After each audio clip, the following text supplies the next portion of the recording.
Hello students, आज हम विज्ञान की वर्कशीट 32 के बारे में डिस्कस करेंगे। इसमें गति चैप्टर के चाल को कैसे आप ग्राफ द्वारा दिखा सकते हैं वो प्रदर्शित किया गया है। तो चाल क्या होता है हमने डिस्कस किया है कि जब कोई वस्तु समय के साथ अपना स्थान बदलती है तो उसे हम चाल कहते हैं। उसके बाद हमने डिस्कस किया था कि चाल जो है दो प्रकार की होती है, एक समान चाल और असमान चाल। एक समान चाल में वस्तु जो है वो समान समय अंतराल में समान दूरी तय करती है। जैसे मैंने उदाहरण दिया था कि पृथ्वी सूर्य के चारों तरफ घूमना, घड़ी के सुइयों का घूमना, या फिर आप कोई भी वाहन ले लीजिए, अगर वो समान समय अंतराल में समान दूरी तय कर रहा है तो उसको भी हम बोलेंगे कि वो एक समान चाल से चल रहा है। और असमान चाल कहलाती है जब कोई वस्तु समान समय अंतराल पर असमान दूरी तय करता है तो उसे हम कहते हैं असमान चाल। जैसे कोई कार अगर भीड़ वाली रास्ते में जा रही है तो कभी वो जोर से चलती है, कभी वो रुकती है, कभी धीरे धीरे चलती है, तो उसकी गति जो होती है वो असमान होती है। तो ये सारा कुछ हम डिस्कस कर चुके हैं। अब इन्हीं चीज़ों को हम ग्राफ में दिखाएंगे। सबसे पहले है कि किसी वस्तु की चाल को उसके दूरी समय ग्राफ से भी ज्ञात किया जा सकता है। कैसे? यानी कि हमें पता है चाल का फॉर्मूला क्या होता है, दूरी बटे में समय। तो अगर हमें ग्राफ दे दिया गया है और ग्राफ के y एक्सिस पर हमें दूरी दे रखी है और x एक्सिस पर हमें समय दे रखा है, और कोई भी ग्राफ वाला प्रश्न दे रखा है और उससे कहा जाए कि चाल निकालो, तो हम कैसे निकालेंगे? उदाहरण के लिए यहाँ पर एक ग्राफ लिया है मैंने। यहाँ पर x अक्ष में मैंने समय लिया है और y अक्ष में मैंने दूरी ली है मीटर्स में, समय लिया है सेकंड्स में।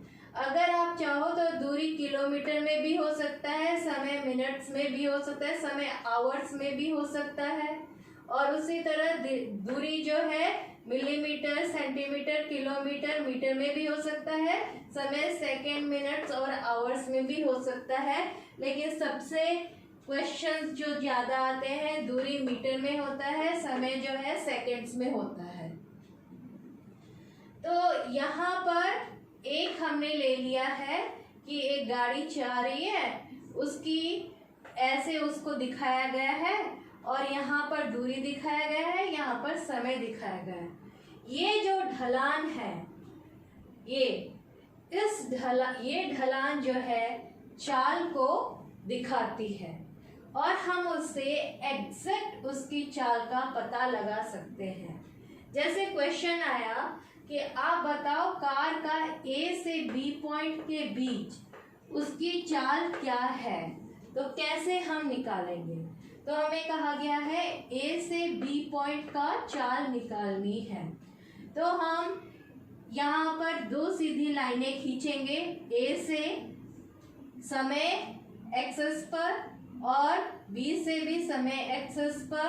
उसी तरह दूरी में भी यहाँ पर A और B से दो लाइनें खींचेंगे। इसको हमने दिया समय में T1 और इसको दिया T2, और यहाँ पर हमने दिया दूरी का S1 और S2। अब दूरी कितनी होगी? दूरी हमें पता ही इस अक्ष में है, तो दूरी निकालेंगे हम। कैसे निकालेंगे? इतनी दूरी, यानी कि A से B कितनी दूरी वो चला है? 40 से 50 मीटर्स चला है। वैसे ही समय उसने कितना लिया है? T1 से T2 40 से 50 सेकंड के बीच का उसने समय लिया है इतनी दूरी चलने के लिए।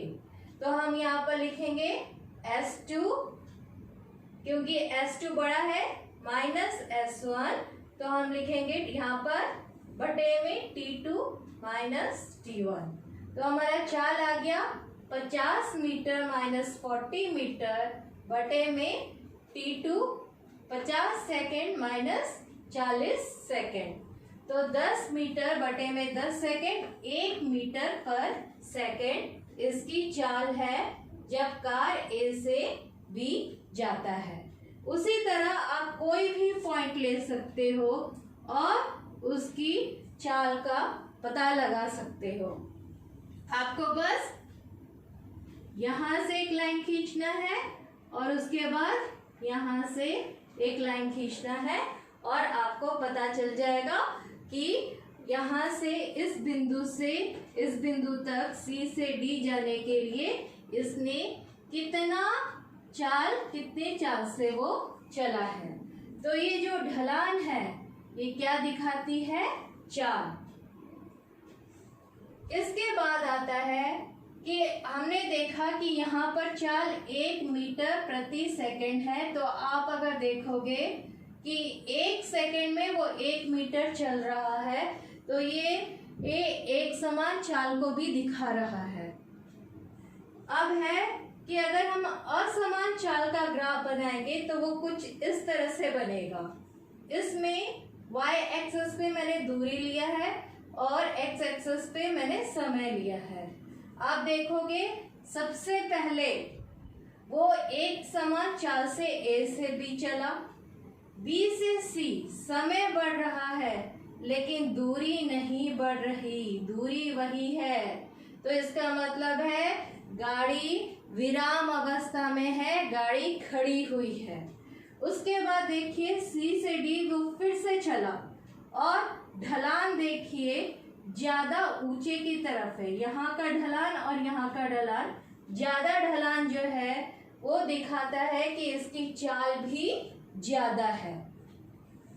तो पहले यहाँ पर इसका ढलान ज्यादा है, इसका ढलान यहाँ पर कम है, तो पहले तो वो जल्दी चला, फिर वो विराम अवस्था में आया, फिर वो धीरे धीरे चला। तो ये दिखाता है कि इसकी गति जो है असमान है। उसके बाद है कि 3 तरह के दूरी समय ग्राफ होते हैं। आपको ग्राफ दे दिया जाएगा और बताया जाएगा कि यहाँ पर किस तरह के चाल को दिखाया जा रहा है, बताओ। तो यहाँ पर पहले में जहाँ पर एक सीधी ढलान होगी ऐसे बढ़ती हुई, वो एक समान चाल को दिखाती है। दूसरी अगर ग्राफ है जिसमें वो थोड़ा बढ़ रहा है, फिर रुक रहा है, फिर बढ़ रहा है, तो ये असमान चाल को दिखाता है। तीसरे टाइप के ग्राफ में है कि समय बढ़ता जा रहा है लेकिन दूरी नहीं बढ़ रही। अगर वो 4 मीटर है तो 4 मीटर ही समय के साथ भी 4 मीटर पे ही है, इसका मतलब गाड़ी खड़ी हुई है, गाड़ी विराम अवस्था में है। तो ये सारा था ग्राफ के ऊपर। अब हम प्रश्न उत्तर पर आते हैं। पहला प्रश्न है कि आपको ये ग्राफ दे रखा है और पूछा गया है कि ये कार की चाल किस तरह की है। तो इस कार की चाल जो है वो एक समान है। अगर आप देखोगे तो 1 सेकंड में वो 10 मीटर चल रहा है, फिर से 1 सेकंड में वो 10 मीटर चल रहा है। अगर 20 से 10 माइनस करोगे तो यहाँ पर 10 मीटर ही आएगा।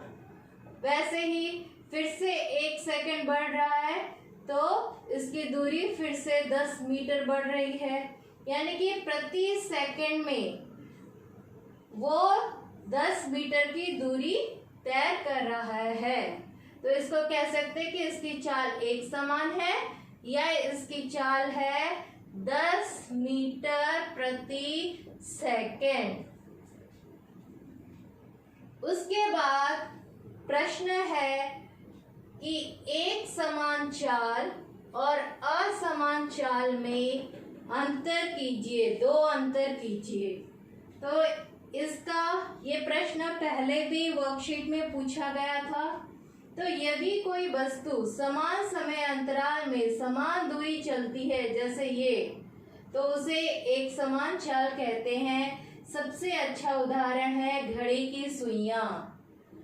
उसके बाद है असमान चाल। यदि कोई वस्तु समान समय अंतराल में असमान दूरी चलती है तो उसे असमान चाल कहते हैं। उदाहरण के लिए भीड़ वाली सड़क पर चलती हुई कार। उसके बाद तीसरा प्रश्न है कि आपको ग्राफ बनाने के लिए कहा गया है।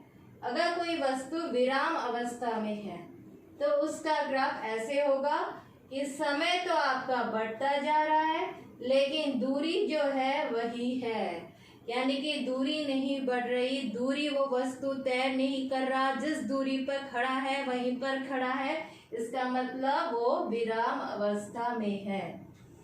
असमान चाल से गतिशील वस्तु, इसका ग्राफ है कि पहले तो वो चला जोर से, फिर वो विराम अवस्था में आ गया, फिर से चला, तो ये असमान चाल दिखा रहा है।